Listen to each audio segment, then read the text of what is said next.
There's a lot of different forms of parental alienation, and mine started within the home. I have something that I've written, and then I'm just going to say something afterwards to explain it a little bit. But I kind of titled it The Journey Within.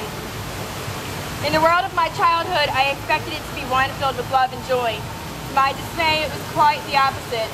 I can remember back then it was a place filled with fear and immense confusion and hatred. My dad would on a daily basis trap me in his web of manipulation. I slowly handed over my independence for thinking over to him. My mom was always working and absent to take care of us financially. Dad took the love I had with my mom and turned it into pure hatred. I was in the trance called parental alienation. The bond between my mother and I was a distant one due to the fact I was told she was a prostitute, an adulteress, drug addict, and a woman who never wanted me as a child. During these years, the context of his words were sharp on my heart and steady in my mind. The point had come where the marriage was swept away and my mother finally left. During their separation, I would watch the strong man fall to the ground with tears streaming down his face. I took this wounded man into my arms and vowed to protect him and look after his well-being forever. The anger rose up within me as I listened to the words flow out of his mouth, "Why did your mother leave us?" Or the clincher in various ramblings of deceit, "If your mom takes you for visits, you will never return, and I will kill myself without you." These displays became an everyday occurrence in my home. I all of a sudden started to feel loved. After the separation, I was the daughter he finally needed me to be. I was the new caretaker in our family. He needed me, I thought. I started to hate my mother, and I never noticed that I was being brainwashed. Why is she hurting Daddy? I said to myself. I was lost, confused, and torn. I felt wanted and unwanted at the same time. I was becoming his therapist, being told things a daughter should probably not ever hear. My mind was racing with thoughts. I was old enough to remember all the abuse that happened before the separation. Even with all this memory, I still chose him. He would set me up to get information on my mom when we visit her, steal notes, listen to phone conversations, anything that I could get on her. Even when he said that they should talk, she would come over and he would tape her without her knowledge and I would assist. The situation was not a normal one. He is not normal. But I saw it all and I chose him. I became one with his mind, one with his emotions until I thought what he thought. My mind was blocked by inner hatred. After some time, I was forced to live with my mother and I was determined to destroy her life at all costs, no matter what it took. My hands would raise, thrusts of anger into her face and body. My mind would circle with hurtful things to paralyze the strength that she had within her. The dreams slowly became a reality, and at one point we had nothing to continue with. The thought of her would make me so angry I would just break things in rage and break her while I was at it. I thought of suicide from the inner struggles and pressures of my emotions. I was angry for my mom not saving me from my endless abyss. Repressed in this broken little girl was a fantasy of having a mom. I wanted to spend time with her and laugh with her. I needed to share my secrets with her and give advice from her. But this was not possible. I pushed her away, thinking I would never find her or want her back in my heart ever again. After years of silence and events that would remind me of my mom, I struggled with the theories presented before me when I was a child. I looked deep within myself and tried to see through this pain. I became soft. The hardness of my soul chipped away at the structure of my heart. I needed deep within me to see my mom and have her hold me and share with the love that she had for me. I needed the truth and a light to shine in the darkness of my soul. I ventured into my car with my own children and I took a journey back to my mother.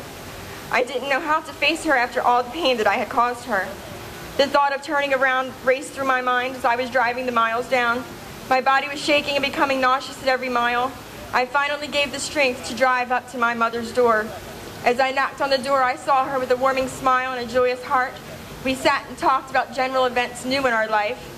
I felt scared but happy and in a comfortable way loved. Through the course and time with her, we shared the lies and the stories that destroyed the bond that we had. The woman I envisioned in my whirlwind in hatred did not exist. She was a caring, strong, brave, passionate, and driven. I soon realized, being blind for so many years, that he took away the woman I should have known all along. We are now complete, and I look forward to hearing her voice. We share the girlish, gigglish laughs over coffee. She has become my rod of strength, and forever she will be my hero.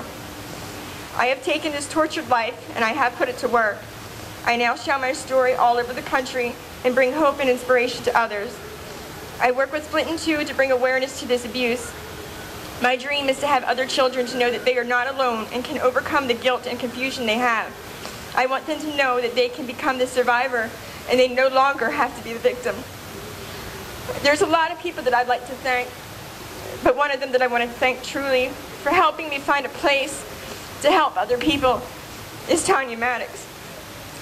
She is my sister and my friend, and she has helped me on this journey to help a lot of other people. And I am proud to be a part of SplitNTwo. But I strongly sit here and I support a lot of targeted parents, and that is great. But the true victims are the children, because after they reunite with you, they still go through it. Your happiest endings are there. We live through the guilt and desperation of the things that we have done. I have beat my mother, and I have said some of the cruelest things that a child could ever say. And it was wrong, but I didn't know any better. But I have to live with that guilt. I want everybody to know that deep within your child, it might be repressed and they might say hateful things to you, but they love you. They want to know you. Don't ever give up on your children, because they need their parents. Children need both of their parents. I am walking proof that there is a syndrome. I am walking proof that there is parental alienation. And the divorce rate is so high in America, and a lot of families have more than one child. So that means it's triple the amount of children that go through this and that are stuck and torn in this deception and web of manipulation to be used as pawns. And it is not right because of one parent's anger and deceit to go after the other parent. They are selfish and destructive. I am very thankful to be here. I am thankful that everybody came out to DC. I'm thankful for Larry and Tanya and a few others that have come together to make this a magnificent event for us all to be here. And I just love everybody, and if everybody ever needs me, that I'm there. Tanya's there. We have a show every week, and we're there. This is what we do. It's time to bring our children home and give them help that they need. Thank you.